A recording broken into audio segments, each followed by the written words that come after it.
ಮಾತು ಹೇಳ್ತೀನಿ ನಿಮಗೆ. ನಾನು ನಾನು ಅಲ್ಲಿ ಶಾಸಕನಾಗಿದ್ದವನೇ, ಅವರು ಶಾಸಕರಾಗಿದ್ದರು 5 ವರ್ಷ. 5 ವರ್ಷ ಯಾರು ಇವತ್ತು 40,000 ಕೋಟಿ ಬಜೆಟೇ ಇಲ್ಲ. ನೆನ್ಪಿಟ್ಕೊಳ್ಳಿ ನೀವು.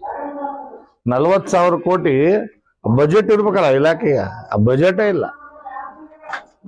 ಆ ಮನುಷ್ಯ ಹೇಳೋದನ್ನ ಹುಡುಗಾಟಿಗೆ ಮಾತುಗಳನ್ನ ನೀವು ಮಾಧ್ಯಮದ ಸ್ನೇಹಿತರ ವಿನಂತಿ ಮಾಡ್ತೀನಿ, ನೀವು ಅದನ್ನು ಗಂಭೀರವಾಗಿ ತೆಗೆದುಕೊಳ್ಬೇಡಿ. ಅದಕ್ಕೆ ಏನಾದ್ರೂ ಗಂಭೀರತೆ ಇರ್ಬೇಕಲ್ಲ, ಹೇಳಿದ್ದಕ್ಕೆ ಏನೋ ದಾಖಲಾತಿಯಾರ ಕೊಡ್ಬೇಕಲ್ಲ. ಏನೂ ಇಲ್ಲ, ನಾಲ್ಗೆ ಐತೆ ಅಂತೇಳಿ ಏನ್ ಬೇಕಾದ್ರೂ ಮಾತಾಡ್ಬೋದು. ಮನುಷ್ಯನಿಗೆ ಭಗವಂತ ನಾಲ್ಗೆ ಯಾತ ಕೊಟ್ಟಿದ್ದಾನೆ ಗೊತ್ತಾ?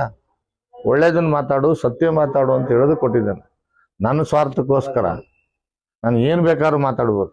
ಇವತ್ತು ನೋಡಿ, ನನ್ನ ಪಕ್ಷ ನನಗೆ ರೈತ ಮೋರ್ಚಾ ರಾಜ್ಯಾಧ್ಯಕ್ಷ ಮಾಡಿದ್ದಾರೆ. ನನಗಿಂತಲೂ ಶಕ್ತಿವಂತರು 1000 ಜನ ಇದ್ದಾರೆ ನಮ್ಮ ಪಕ್ಷದಲ್ಲಿ. ನನಗೆ ಕೊಟ್ಟಿದ್ದಾರೆ ಒಂದು ಅವಕಾಶ. ಅವ್ರಿಗೆ ಮುಂದೆ ಬಹಳಷ್ಟು ಅವಕಾಶಗಳಿದ್ದಾವೆ, ಇರ್ತಾವೆ ಅವಕಾಶ. ಮನುಷ್ಯನಿಗೆ ತಾಳ್ಮೆಯಿಂದ ಇರಬೇಕು. ನನಗೆ ಸಿಕ್ಕಿಲ್ಲ ಅಂದ್ರೆ ನನ್ನನ್ನು ನಾನು ಸುಟ್ಕೊಳ್ಳೋಕ್ಕೂ ತಯಾರು.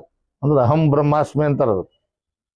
ಅಹಂ ಬ್ರಹ್ಮಾಸ್ಮಿ. ನನಗೆ ಸಿಕ್ಕಿಲ್ಲ ಅಂದ್ರೆ ನನ್ನನ್ನು ನಾನು ಬೇಕಾದ್ರೆ ಸುಟ್ಕೊಂಡು ಸಾಯ್ತೀನಿ ಅಂತ ಅರ್ಥ. ಅದು ಅಂತರ್ಗೆ ಅಷ್ಟೇ ಈಗ ಅಧಿಕಾರ ಸಿಗಕಂತೈತೆ, ಅಂತಾರ ಅಷ್ಟೇ ಪದಾಧಿಕಾರಿ ಮಾಡಕಂತ. ಈಗ ನಾನು ಹೇಳ್ತಾ ಇದ್ದೀನಿ, ರಾಜ್ಯದ ಸೋಷಿಯಲ್ ಮೀಡಿಯಾ ತೆಗೆದು ನೋಡಿ ಒಂಚೂರು. ಪಾಪ ನೀವು ತೋರ್ಸೋದನ್ನ ತಪ್ಪು ಅಂತ ಅನ್ನಲ್ಲ. ಅವ್ರು ಹೇಳಿಕೆ ಕೊಟ್ಟಾಗ ನೀವು ತೋರಿಸ್ಬೇಕು, ನೀವು ತೋರಿಸ್ತೀರಿ.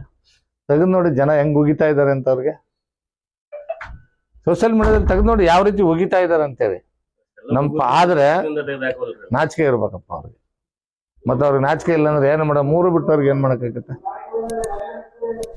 ಕೊನೆಗೆ ಅಂತಿಮವಾಗಿ ಪ್ರಜಾಪ್ರಭುತ್ವದಲ್ಲಿ ಪ್ರಜೆಗಳ ತೀರ್ಮಾನ.